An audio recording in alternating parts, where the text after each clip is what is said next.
Hey, everybody, this is Jeff, Junior Hockey Advisor. Wednesday night, let's talk some junior hockey. Welcome. I'm looking forward to talking to you. Once again, Jeff Colson here. Jeff Colson here. I don't drink caffeinated coffee except for Wednesday nights, and a couple sips in, and boom, it hits hard. We got a lot of stuff to talk about today. I am very, very excited about tonight.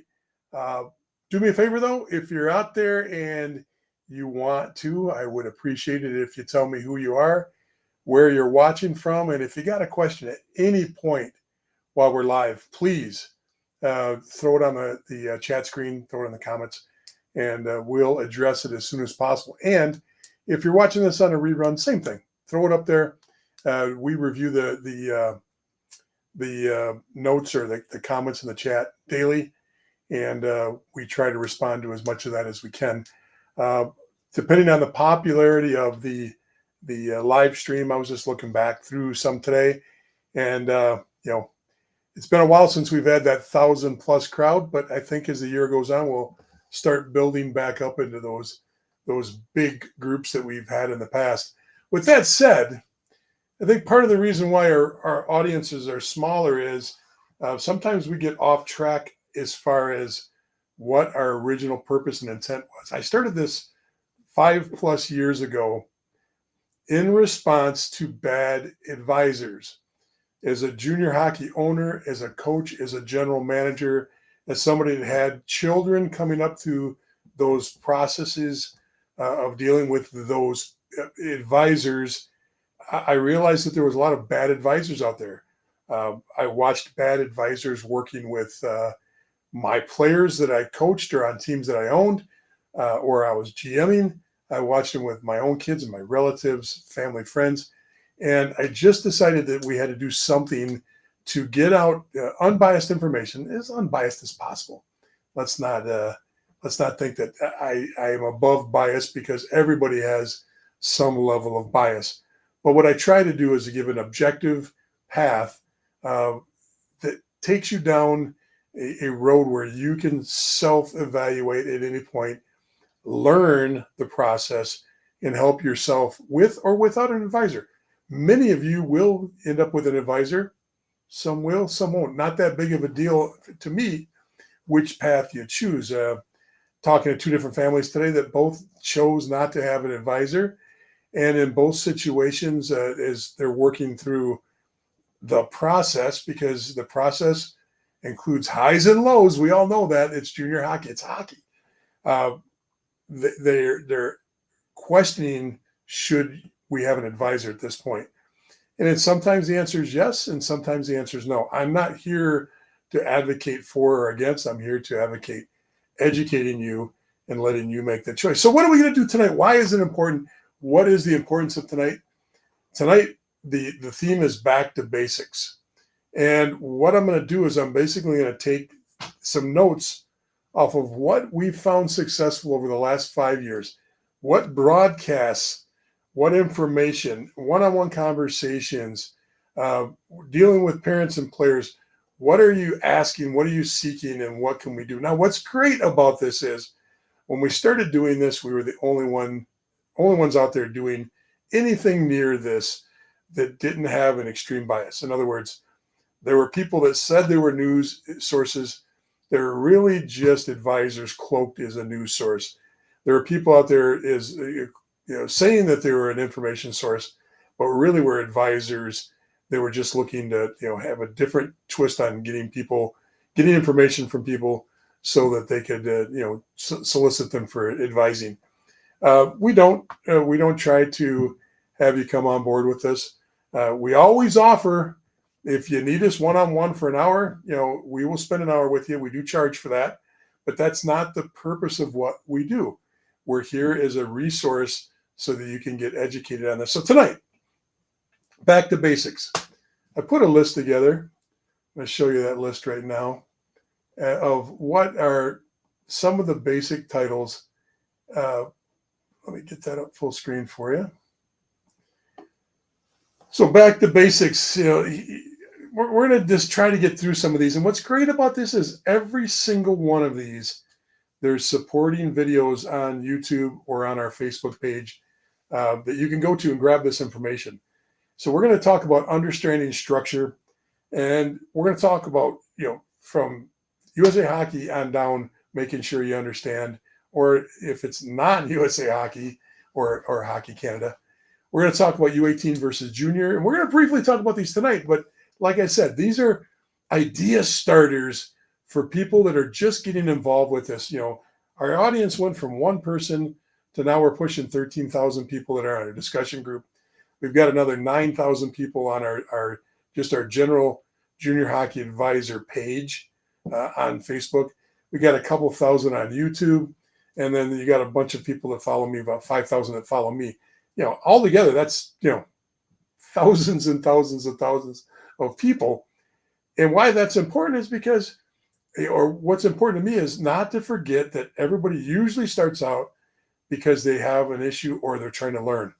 And so tonight, that's what we're doing. We're just going to go back and go through these. So U18 versus junior, how to get recruited, the cost of junior hockey, hiring an advisor, reverse engineering, levels of junior hockey, college hockey levels, the dark side of junior hockey, and untendered and undrafted. And like I said, if something sparks, you're more than welcome to ask questions tonight.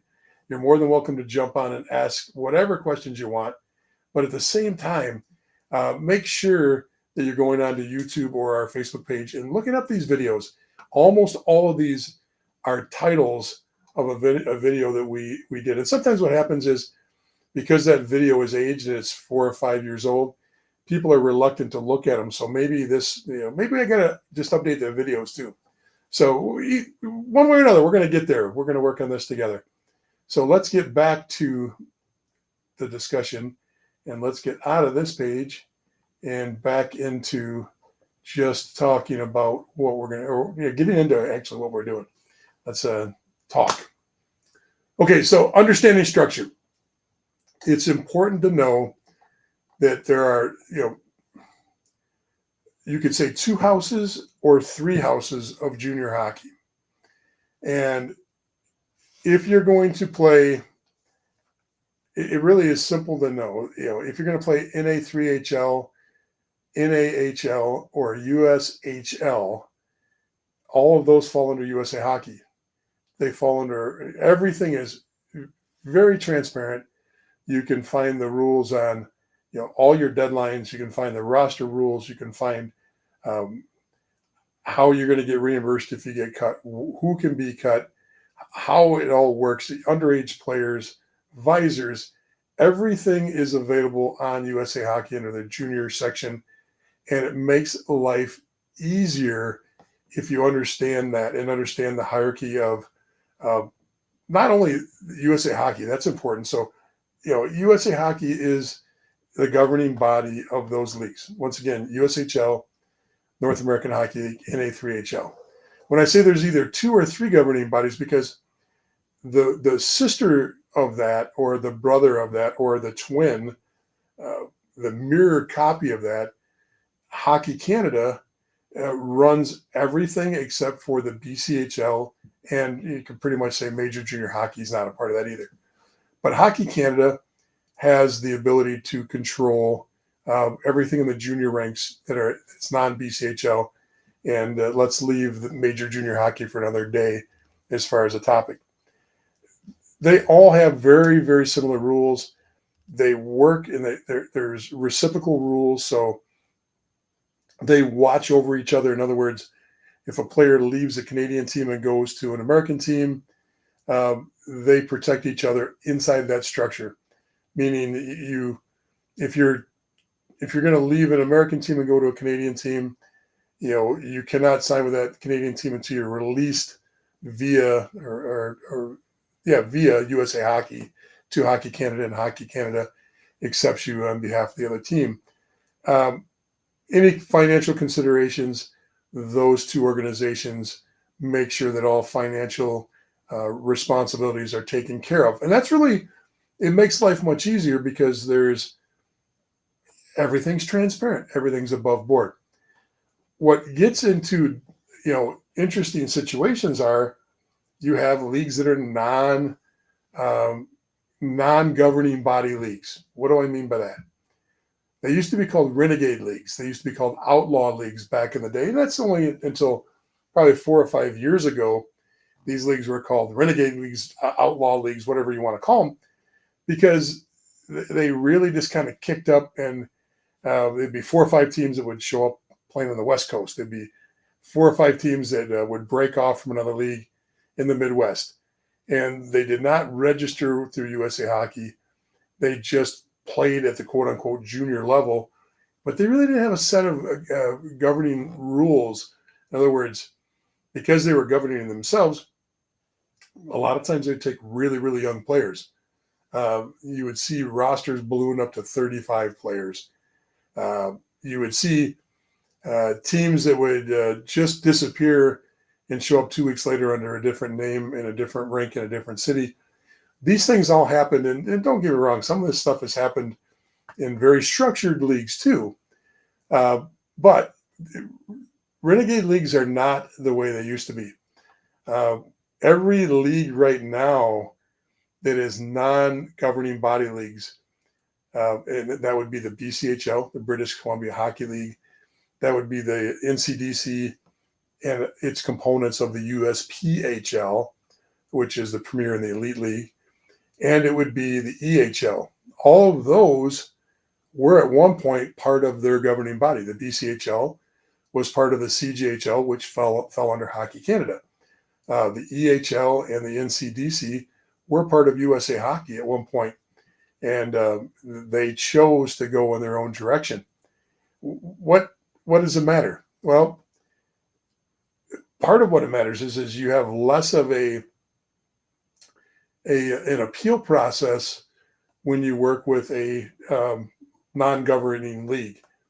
And what I mean by that is if you have a problem inside of a team that's part of a governing body, you can go to the team, and from the team you can go to your local district or your section first if it's the USA Hockey, and they'll have a representative for junior hockey. Then you can go to your district and they have a representative for junior hockey. Then you can go to the national office. A lot of times there's ways to bypass, the section of the district, even with their blessing, and go right to the national office and, appeal or clarify rules or issues and problems you might be having. So you have a much better ability to appeal, to get the right answer, to get problems resolved under a governing body. Now, people would say that also includes bureaucracy and that there's layers of fat and it's more political. Yes, that is true. There's nothing wrong with saying that USA Hockey has a political motivation to it. That's true.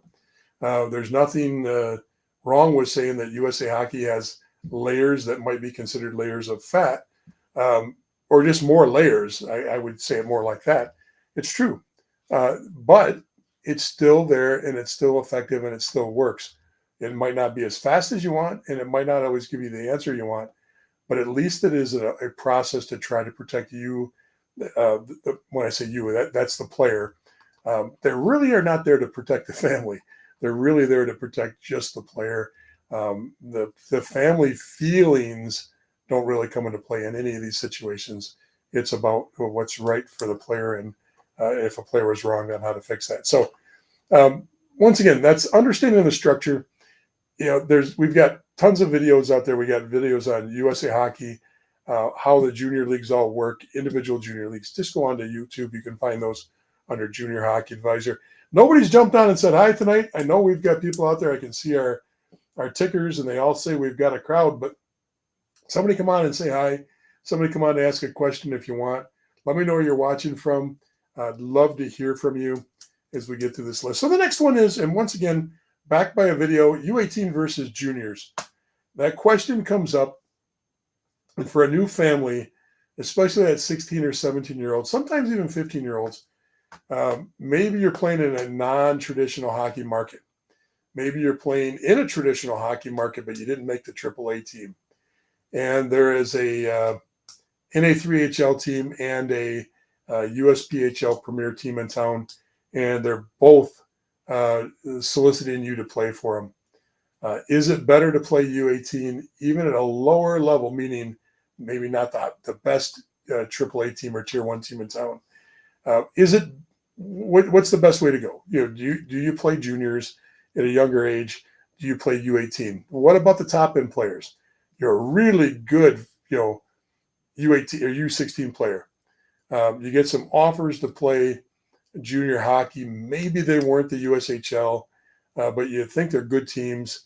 And man, is it cool to be able to say that you're a junior player. I mean, a lot of really good hockey players, they aspire to be junior players. It's like they can't wait to have that mullet, be riding the bus all over the place, sleeping in, playing Xbox, maybe getting their first time to chew tobacco and all the other, evils that come along with junior hockey. I'm not a chewer, never could chew tobacco, but I'm making a point there of all the glorified things that come along with junior hockey. Obviously, women just fall at your feet when you're a junior hockey player. All this just glorious lifestyle.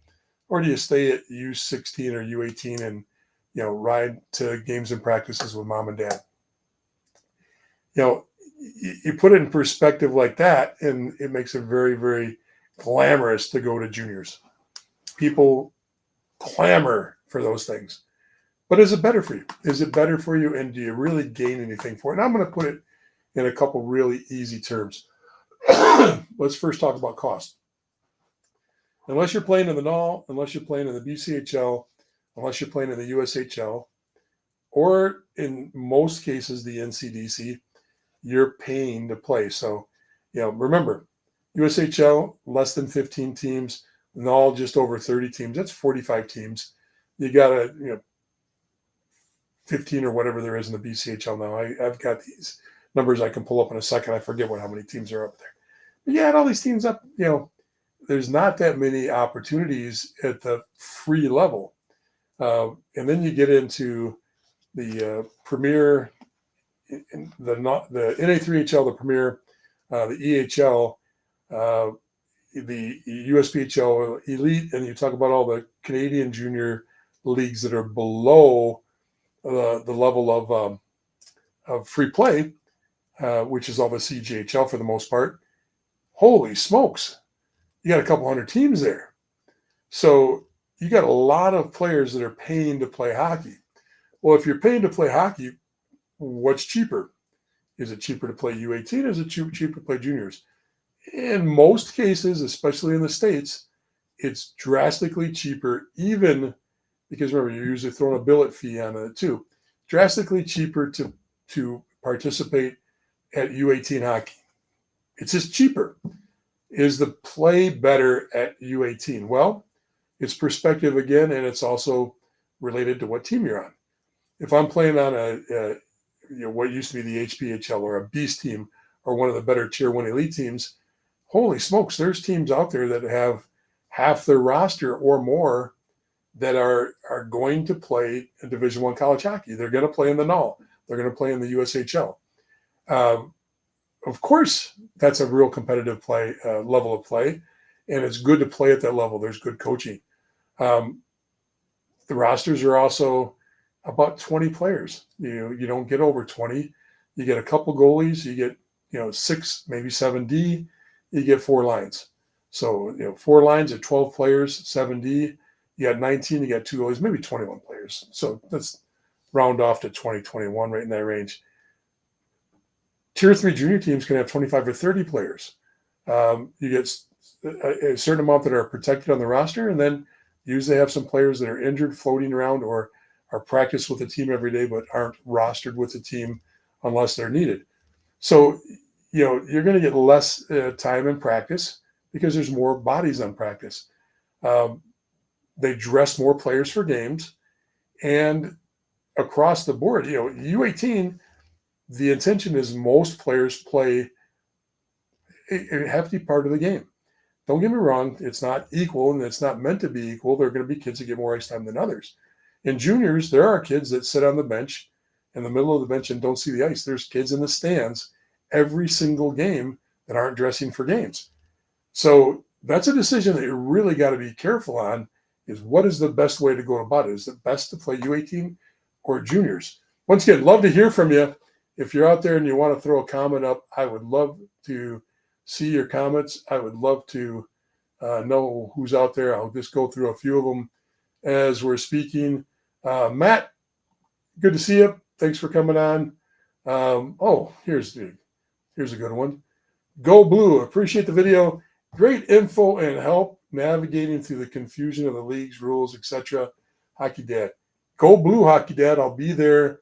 Leaving there tomorrow. Going to go watch an ACHA Michigan hockey game on Friday night. That's a Michigan State battle, which will be a blast. And that'll be followed up by going to Saturday night, going to the football game. And I'll be on the sidelines. So it's a nationally televised game. Look for me. I'll most likely have this hat on. So just look for this hat and you'll see me.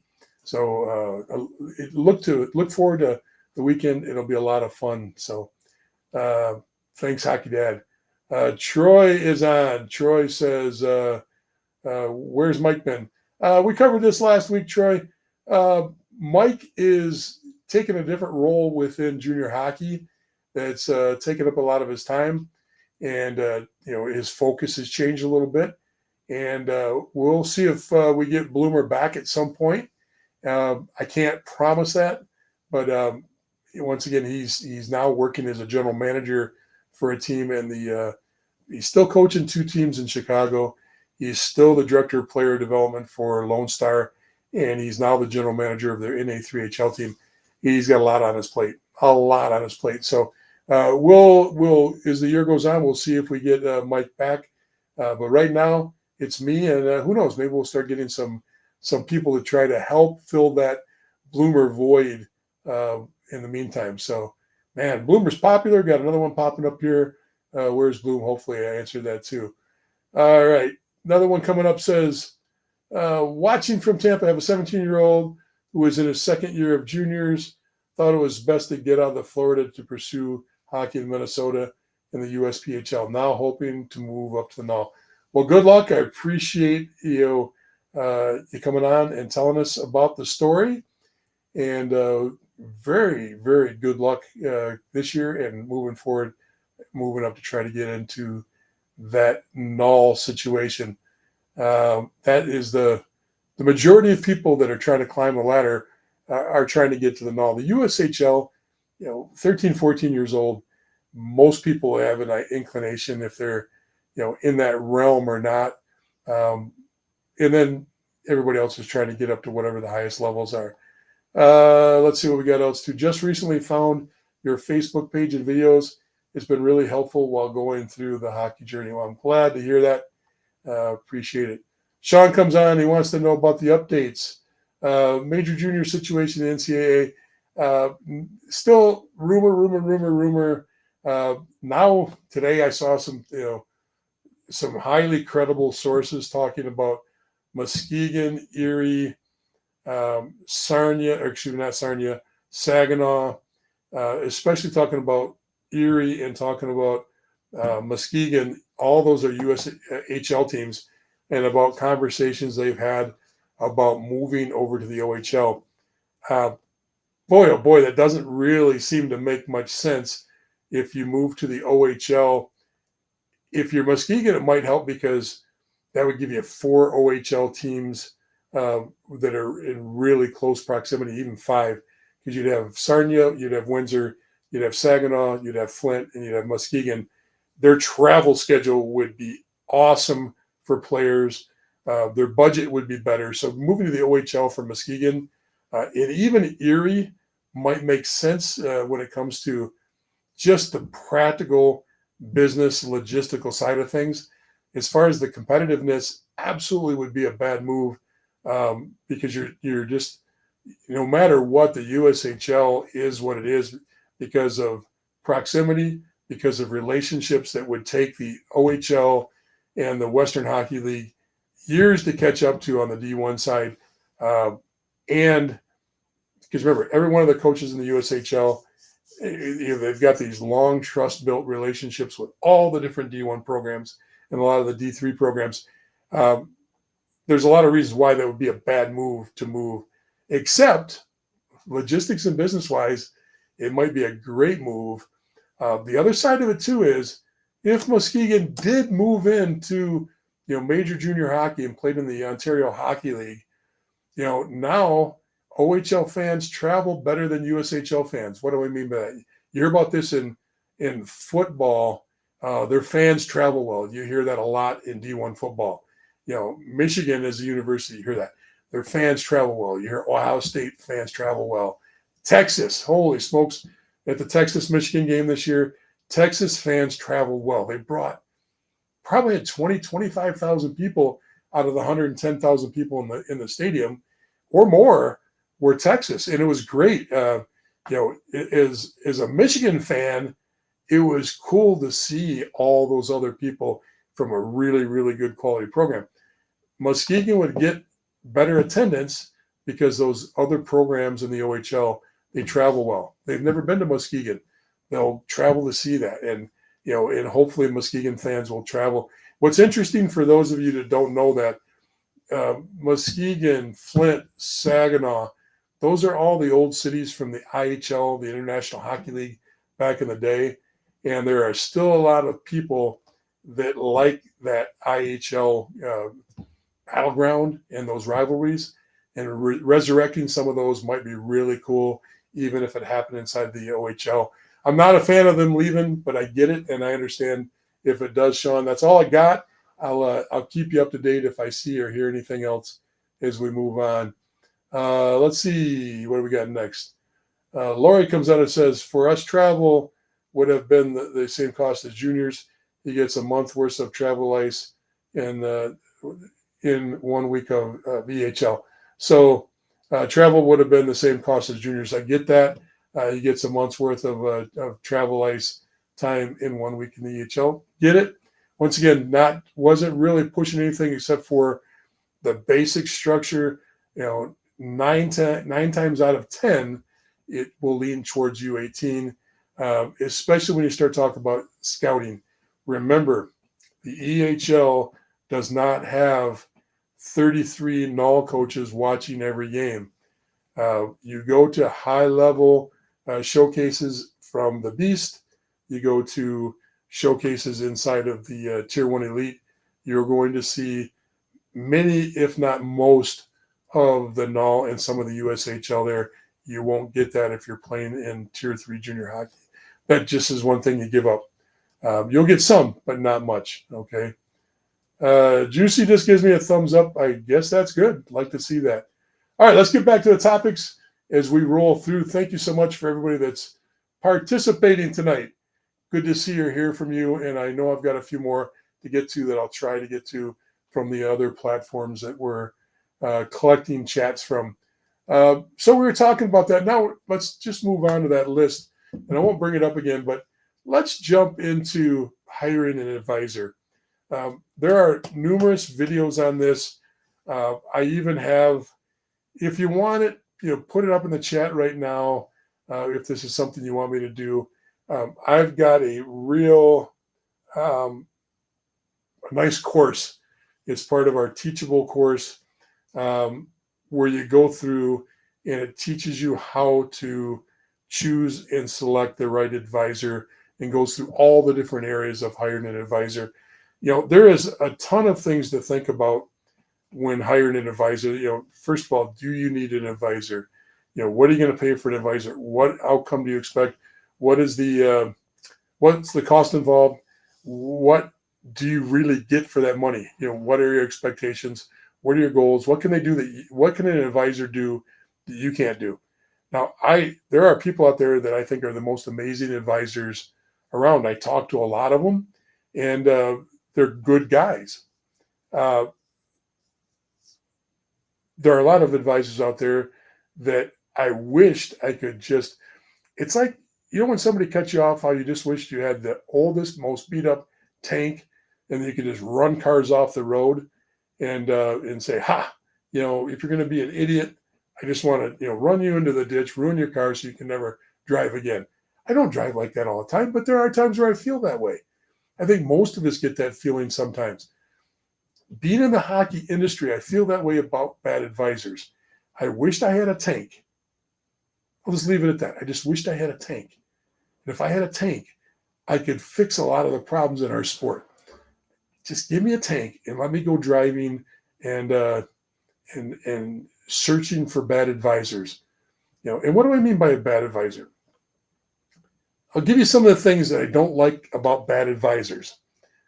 I don't like advisors that start telling you what they can do for you before they've watched you play 1, 2, 3 times, had numerous conversations, met you face to face. Is it a prerequisite that they meet with you face to face to be a good advisor? No. Should it be? Probably should be. Okay. I don't know if I'd hire a lawyer. I don't know if I'd hire a dentist, a doctor, without meeting with them. I don't know if I'd buy a car or a house, although my wife bought her last car without test driving it, without sitting in it. It still baffles me to this day that, she did it and I let her do it. I got to tell you this story because now you're going to be interested in knowing the story. And I'll get back to the subject. And our subject was, the face-to-face with an advisor. She bought a car. She bought a Mustang Mach-E. Her car the lease came due on her car right in the middle of the pandemic. There was no inventories at all the Ford and GM stores. And we, typically 100% we buy GM or Ford products. We're from Detroit greater metro area, and that's just the way we do business. So we walk into the Ford dealer, and we've been dealing with the same guy at the Ford dealership for 20 years now, 20 plus years. And he said, "Look, guys, I just don't have anything. I've got that Explorer in the middle of the floor. I got some white vans, a couple white vans, cargo vans or passenger vans." He goes, "I got a Ford Fiesta that's like a fuchsia color." And he had one other car on the lot. That's all he said. And so my wife went over and looked at the Explorer, and it was hideous. Had so much extra junk on it. She just wouldn't drive it. It wasn't practical. And the thing was, it had so much junk on it, subwoofers. And for a dealership, it had everything plus what the dealer threw on it. Just not a vehicle for us. She looked behind it, and they had a Mach-E, fully electric Mach-E Mustang on the showroom floor. And, our guy, Claxon, didn't even mention it because, we're not sports car kind of people, and he didn't even, tell us about that. My wife looked at the Mach-E and she went, "I'll take it." And Claxon said, "Well, that's a Mustang, Greta." And she goes, yeah, okay. That's fine. I'll take it. And I walked over and I looked at it and I went, "Greta, that's a 100% electric vehicle." I said, "You've never driven an electric vehicle. You never said you wanted an electric vehicle. Why are you going to buy that vehicle?"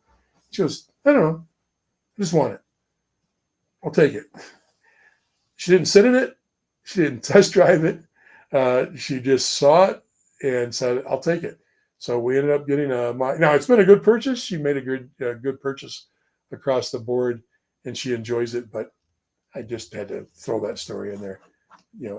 Absolutely very little correlation, except for the first little part of it. It was that example we needed for the face-to-face.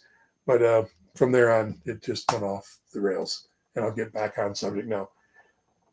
Face-to-face, is it important? Yeah, it is. So, these are the things I was talking about are bad advisors. If they tell you, oh, I already know what school you can go to on the first conversation. Oh, I already got a junior team that I'm thinking of that fits for you in that first conversation before they've seen you play. No, no, no, no. Please resist the temptation of an instant fix when it comes to an advisor. Advisors, good ones, absolutely have those thoughts churning in their heads. They're going, oh, I can slot him in here. I could slide him in with that team. It sounds like he's a good fit there. But they're going to do their due diligence. They're going to talk to your coach first. Maybe they're going to talk to some players that they represent that played against you, with you, were behind you. They're going to talk to line mates. They're going to do their homework. They're going to put the big picture together. They're going to put the puzzle together. And then they're going to see where you fit. They're going to pull film. They're going to pull stats. They're going to talk to, 2 or 3 of your coaches. It's almost like a job interview to get a good advisor. And I tell people this all the time. You want to hire an advisor, you might have to hear no from 2 or 3 advisors before you hear a yes from the right advisor. Because advisors should be, if you think of advisors as being very similar to an attorney. If I need if I've got a house I'm selling and I'm closing, I need a real estate attorney.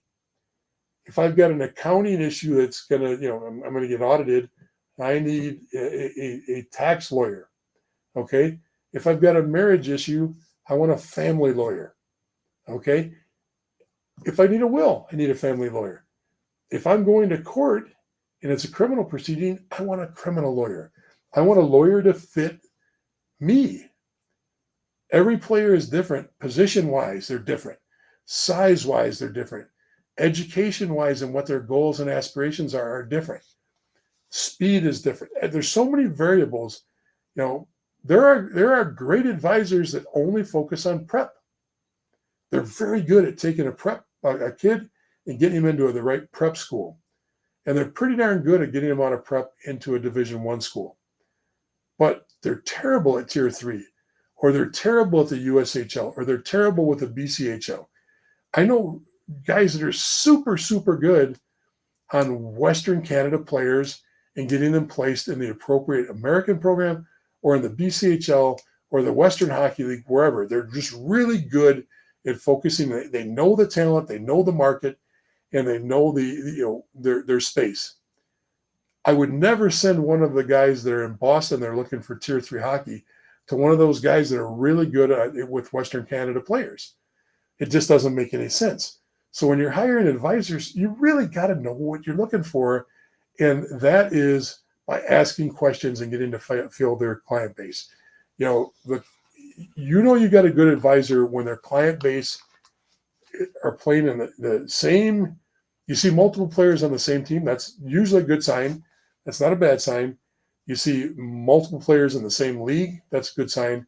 But when I see a team that's got people that are playing AA U18 all the way up to the USHL, and there's 40 kids, another good sign is less is more when it comes to an advisor.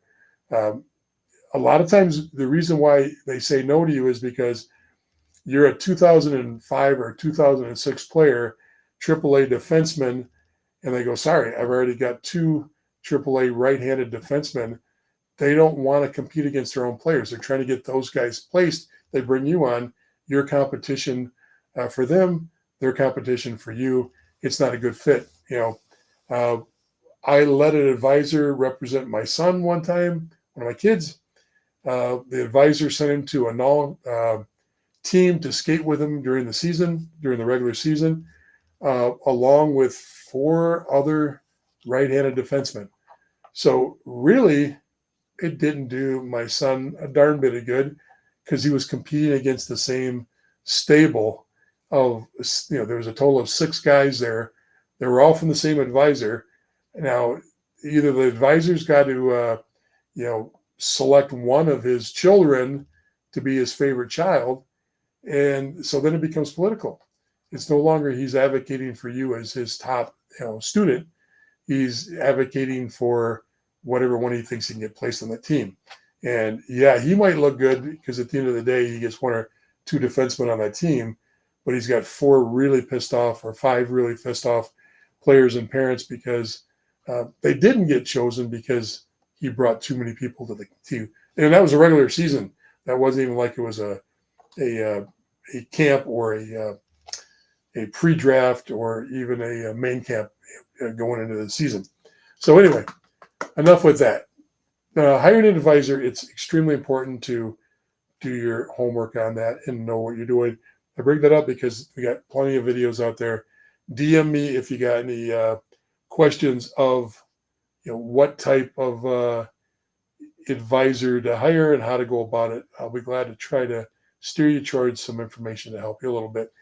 Hey, we had a lot of comments coming in. Now we went dry on comments. If you got questions or comments, please do it. Hey, and another thing too is, really, if you haven't had a chance yet, and if you're not getting your information through our YouTube page, go on and like and subscribe to the YouTube page. There is content there that doesn't show up on Facebook. Most of the things we do goes through Facebook. But remember that Facebook discussion and our Facebook group have other intentions, and we use them for other purposes.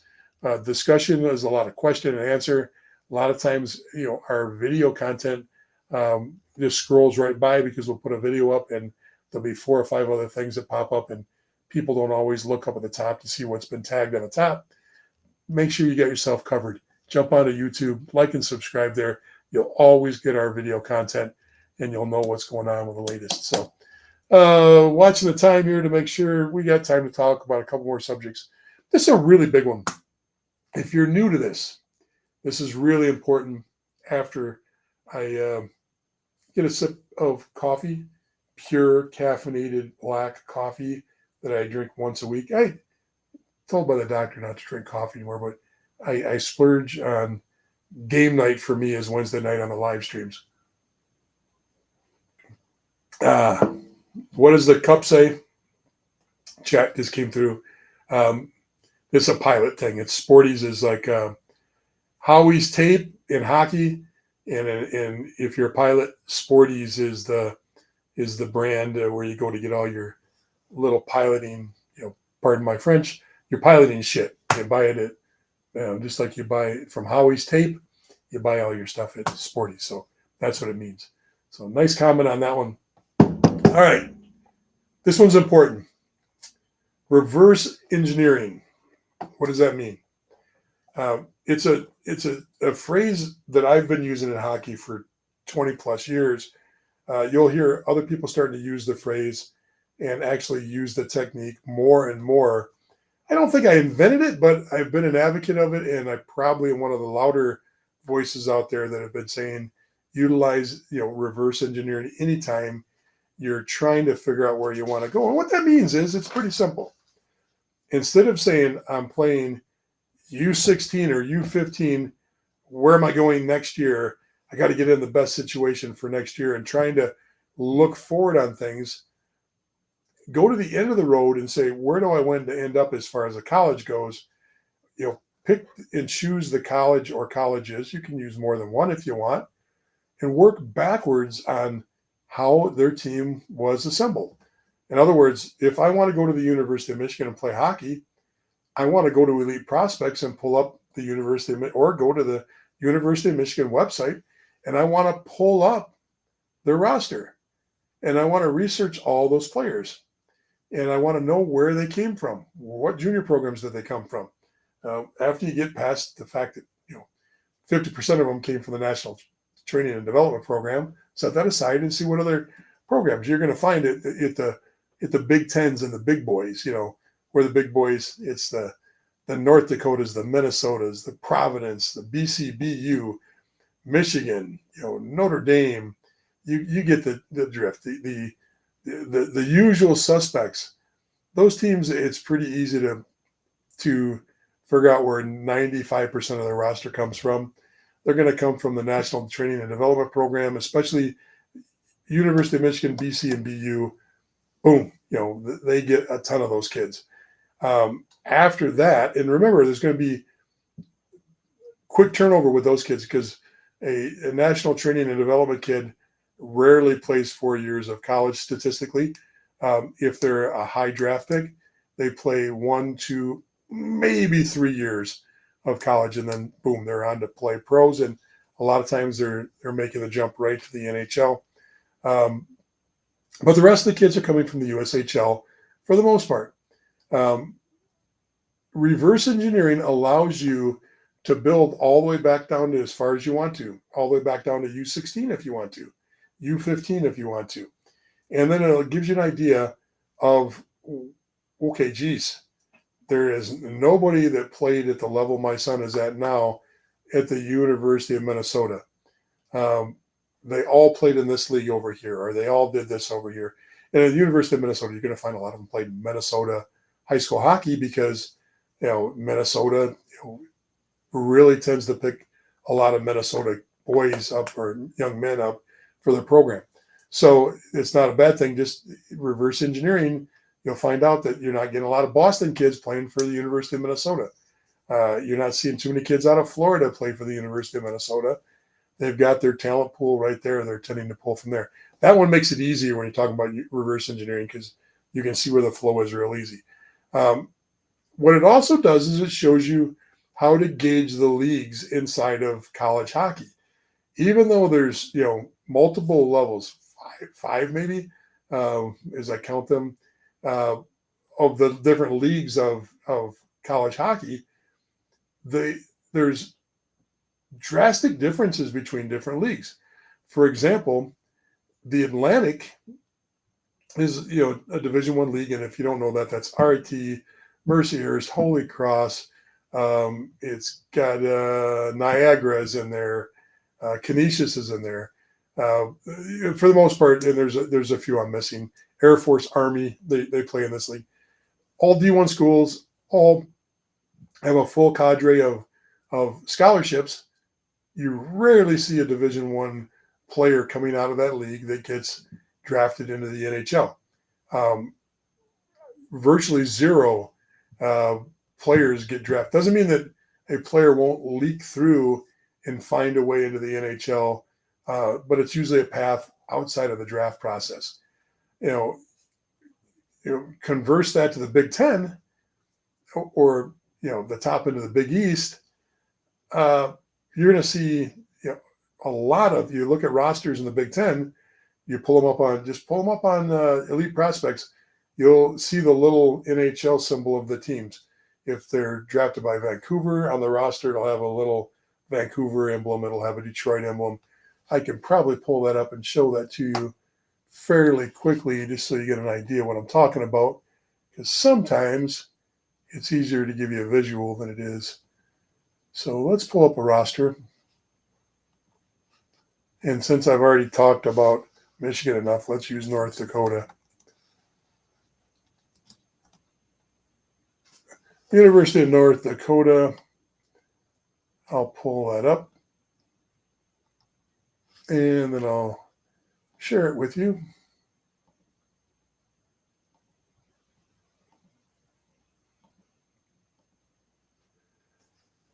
Okay.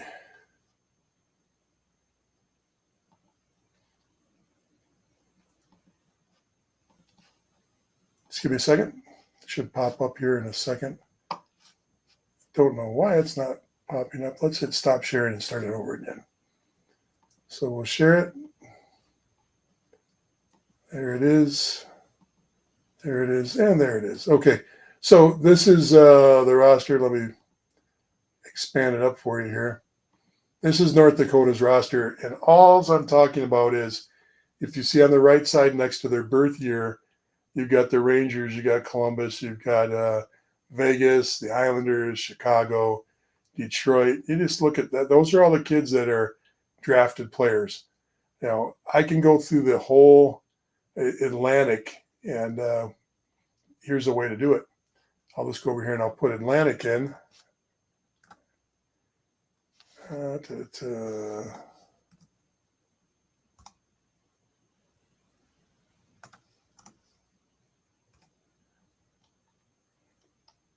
Thought it'd be easier to pull it up.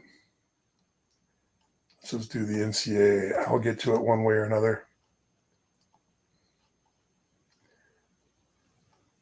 Okay, I'll just, I thought it'd pull it up by leagues too, but it doesn't. It pulls, oh yeah, it does. Here we go.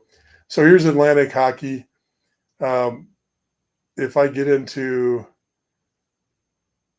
Atlantic hockey, it won't let me pull it up, but I'll just pull it up RIT. So RIT is the first team listed. If I just go down their roster, you're not, and I can do this with any team in the Atlantic. This is a great program. I'm not, geez, you got Wayne Wilson and Brian Hills, even David Insulaco. Those guys have all been there 20 plus years. They've been to the Frozen Four. It's a great program, but it's just not the same level as the Big Ten, nor is RIT at the same level as the Big Ten or, the other different divisions of basketball or football. And so that's what you get across the board. So I just want to point out that, there are different levels there. So when you're reverse engineering, it's important to know the different levels. Hopefully that helped a little bit. Listen, folks, I could go on all night, and I've gone on all night. I've talked enough. Time to call it a night. I've had enough coffee. I've talked enough nonsense, and hopefully I've given you enough information to help. If you're enjoying this, let me know. Let me know if this is something you like. Let me know what subjects that we talked about you'd like more information on. Maybe new content. When you go back and you're looking at these YouTube videos and you watch them, if it's dated, tell me. Let me know. Say, Jeff, that's kind of dated. Can you do an update on that video? We'll be glad to. Now, we got hundreds of those videos, so I can't redo them all at the same time, but I'll be glad to jump on as much as we can and put together some new content for you as needed. If there's a subject we didn't talk about tonight that you want to hear about, let me know. Put a comment in chats.